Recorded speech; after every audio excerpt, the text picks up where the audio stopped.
بسم اللہ الرحمن الرحیم ربی اشرح لی صدری ویسر لی امری واحلل عقدۃ من لسانی یفقہوا قولی۔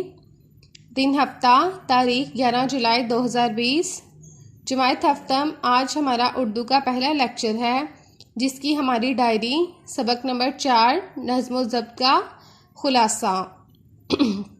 اپنا آج کا سبق شروع کرنے سے پہلے میں آپ کو اس سبق کے بارے میں کچھ تعارف کروا دیتی ہوں۔ نظم و ضبط دو الفاظ کا مجموعہ ہے، نظم اور ضبط۔ نظم کا مطلب لڑی میں پرونا، ترتیب دینا، اور ضبط کا مطلب رکاوٹ ہے۔ یہ دونوں عربی زبان کے لفظ ہیں اور اس کا مطلب ہوا کہ کسی کام کو قاعدے، قانون اور ایک ترتیب کے مطابق کرنا نظم و ضبط کہلاتا ہے۔ ہمیں نظم و ضبط کی مثال کائنات کے نظام سے ملتی ہے۔ نبی کریم صلی اللہ علیہ وسلم بھی نظم و ضبط کا درس دیتے۔ اس کے علاوہ ایک طالب علم بھی نظم و ضبط یعنی اپنے کام کو ایک ترتیب سے کرے گا تو ہی وہ کامیاب ہوگا۔ اب مختصر سے تعارف کے بعد ہم اپنے خلاصے کی طرف آتے ہیں، جو کہ ہمارا آج کا سبق ہے۔ نظم و ضبط عربی زبان کے دو لفظوں نظم اور ضبط کا مجموعہ ہے۔ نظم کے معنی لڑی میں پرونا اور ترتیب دینا، یہ معنی و مفہوم میں آپ کو پہلے بتا چکی ہوں، جبکہ ضبط کے معنی رکاوٹ، یعنی نظم و ضبط کا مطلب ہے کہ اپنے ہر کام کو کسی قانون اور قاعدے کی اپنے ہر کام میں کسی قانون اور قاعدے کی پابندی کرنا۔ جو لوگ نظم و ضبط کی پابندی کرتے ہیں، ان کے ہر کام میں ایک سلیقہ اور ترتیب نظر آتی ہے، اور جو لوگ نظم و ضبط کی پابندی نہیں کرتے، ان کی زندگی بے ترتیب اور بے سلیقہ گزرتی ہے۔ یعنی کہ جو لوگ نظم و ضبط کی پابندی کرتے ہیں، ان کی زندگی ہی سلیقہ مند زندگی ہوتی ہے، اور جو اس کو نہیں اپناتے، اپنی زندگی کو بے ترتیب رکھتے ہیں اور بے سلیقہ گزرتی ہے۔ اب آگے انہوں نے ہمیں قدرت کی مثال دی ہے۔ اللہ تعالیٰ کا پیدا کیا ہوا نظام کائنات اپنے اندر ایک خاص ترتیب رکھتا ہے۔ سورج کا طلوع و غروب ہونا، چاند کا گھٹنا بڑھنا، اور موسموں کا تغیر و تبدل تبدیل ہونا، یعنی موسموں کا تبدیل ہونا، تغیر و تبدل ہمیں نظم و ضبط سکھاتا ہے۔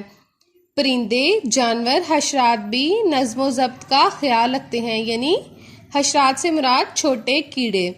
ہمارا دین بھی ہمیں سحر سے لے کر افطار تک کچھ نہ کھانے پینے کی مشق سے نظم و ضبط سکھاتا ہے۔ اس میں انہوں نے ہمیں روزے کی مثال دی ہے کہ روزہ ہمیں نظم و ضبط کا سبق دیتا ہے۔ خاص ایام میں حج کا فریضہ ہمیں نظم و ضبط کا احساس دلاتا ہے، یعنی ایام یوم کی جمع ہے۔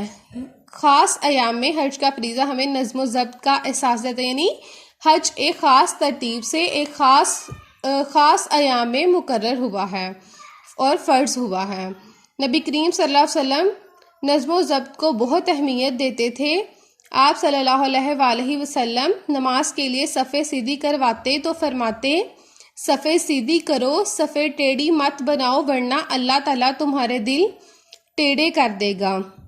یعنی جہاں نماز کی پابندی ضروری ہے، اس کے اوقات میں اس کو ادا کرنا ضروری ہے، وہاں نبی کریم صلی اللہ علیہ وسلم نے اس میں بھی نظم و ضبط کا سبق دیا ہے۔ اس میں نظم و ضبط اختیار کرنے کی تلقین کی ہے کہ اپنی صفیں سیدھی رکھ کے نماز پڑھا کرو، ایک ترتیب سے رکھ کر نماز پڑھا کرو، ورنہ تمہارے دل ٹیڑھے کر دیے جائیں گے۔ وہ طالب علم جس کی زندگی نظم و ضبط کے تحت گزرتی ہے، وہ ہر روز ایک خاص ترتیب سے سارے کام کرے گا۔ اس کے صبح جاگنے، نماز پڑھنے، اسکول آنے جانے اور کھیلنے کے اوقات مقرر ہوں گے۔